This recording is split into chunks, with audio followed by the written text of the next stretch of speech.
Tamil cinema நேயர்களுக்கு அன்பு வணக்கம். வெல்கம் டு எம்டி திரை. இந்த ஷோல பீட்டர் பேன் நெவர்லேண்ட் நைட் மேர் அப்படிங்கிற இங்கிலீஷ் திரைப்படத்தினுடைய ரிவ்யூ தான் நம்ம பார்க்க போறோம். இந்த படம் அமேசான் பிரைம்ல தமிழ் டப்பிங்கோட அவைலபிளா இருக்கு.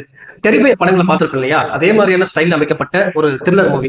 அதாவது குழந்தைகள்லாம் சேட்டை பண்ணா நம்ம என்ன சொல்லுவோம், பூச்சாண்டி வந்து தூக்கிட்டு போயிடும் அப்படின்னு சொல்லுவோம் இல்லையா, அதே மாதிரி பூச்சாண்டியை மையமா வச்சுதான் இந்த படத்தை எடுத்திருக்காங்க. ஸோ அந்த பூச்சாண்டி பேர் தான் வந்து பாத்தீங்கன்னா பீட்டர் பேன். இவனுடைய வேலை என்ன அப்படின்னா, குழந்தைகள் எல்லாம் நெவர்லேண்ட் அப்படிங்கிற இடத்துக்கு கொண்டு போறதுக்காக எல்லாரையும் கொண்டு போய் ஒரு இடத்துல அடைச்சு வைக்கிறான். ஆக்சுவலா அவன் யார் அப்படின்னா 15 வருஷத்துக்கு முன்னாடி ஒரு மேஜிக் ஷோ நடத்திட்டு இருப்பான். ஸோ அப்போ வந்து பாத்தீங்கன்னா ஜேம்ஸ் அப்படிங்கிற ஒரு பையனை ஐடென்டிஃபை பண்ணுவான். ஸோ அவனை கடத்துறதுக்காக அவங்க வீட்டுக்கே போறான். அப்படி கடத்தும் போது ஸோ அவனுடைய அதுக்கு தடையா இருக்கிற அந்த ஜேம்ஸ் உடைய அம்மாவையே வந்து பாத்தீங்கன்னா கொடூரமான முறையில கொலை பண்றான். சோ அப்ப நடந்த சண்டையில பீட்டர் பான் முகத்துல நிறைய காயங்கள் ஏற்பட்டிருக்கும். சோ அப்படியே நீங்க பிரசன்ட்டுக்கு வந்தீங்க அப்படின்னா 15 வருஷம் கழிச்சு சோ இப்போ வந்து பாத்தீங்கன்னா மைக்கேல் அப்படிங்கிற ஒரு பையனை ஐடென்டிஃபை பண்ணுவான். சோ அவனை கடத்த முயற்சி பண்ணுவான்.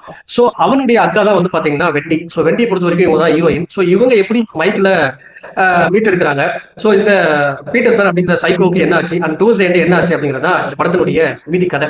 இந்த படத்தை பத்தி ஆலோசனை அப்படின்னா, அதாவது இந்த படம் தொடங்கின விதமே வந்து பாத்தீங்கன்னா ஒரு ஃபேரடைல் அப்படிங்கிற மாதிரியான ஒரு நீட்டான மோட்ல தான் இந்த படம் தொடங்கியிருக்கும். அதாவது இந்த குழந்தைகள் எல்லாம் நெவர்லேண்ட் அப்படிங்கிற ஒரு அழகான இடத்துக்கு கொண்டு போயிட்டு இவங்க எல்லாம் பயங்கர சந்தோஷமா இருக்கலாம், இவங்களுக்கு பாதுகாப்பா தான் இந்த பீட்டர் பேன் இருப்பான் அப்படிங்கிற மாதிரி இந்த படத்தினுடைய ஆரம்ப காட்சிகள் எல்லாம் தொடங்கியிருப்பாங்க.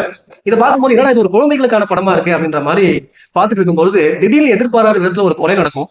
அந்த கொலையை தொடர்ந்து பல கொலைகள் நடக்கும். அதுவும் ரத்தம் தெறிக்க தெறிக்க நடக்கும்.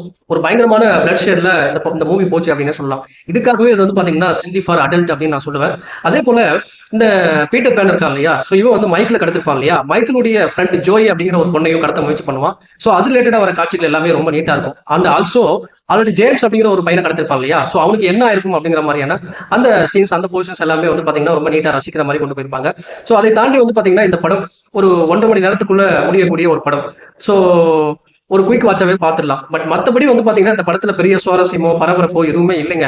அதாவது ஆர்டினரியா வந்து பாத்தீங்கன்னா அந்த பீட்டர் பேன் அப்படிங்கிற சைக்கோ வரான், அவன் சாதாரணமா கொலை பண்ணிட்டு போறான். பட் எந்த ரீசனுக்காக கொலை பண்றான், சோ அந்த பீட்டர் பேன் அப்படிங்கிற அந்த பர்சனுடைய டீட்டெயிலிங் என்ன, சோ எந்த காரணத்துக்காக கொலை பண்றான் அப்படிங்கிற அந்த ஒரு சுவாரஸ்யமோ ஒரு பரபரப்போ ஒரு டீட்டெயிலிங்கோ எதுவுமே இல்லை. பட் அதெல்லாம் கொஞ்சம் இன்னும் பெட்டரா பண்ணிருக்கலாம் அப்படின்ற மாதிரி எனக்கு தோணுச்சு. மற்றபடி டைம் இருந்தா வச்சு ட்ரை பண்ணி பாருங்க. இந்த படத்துக்கு நான் கொடுக்குற ரேட்டிங் 5 to 2.9. அடுத்த வருஷத்துல சந்திக்கிறேன். நன்றி, வணக்கம்.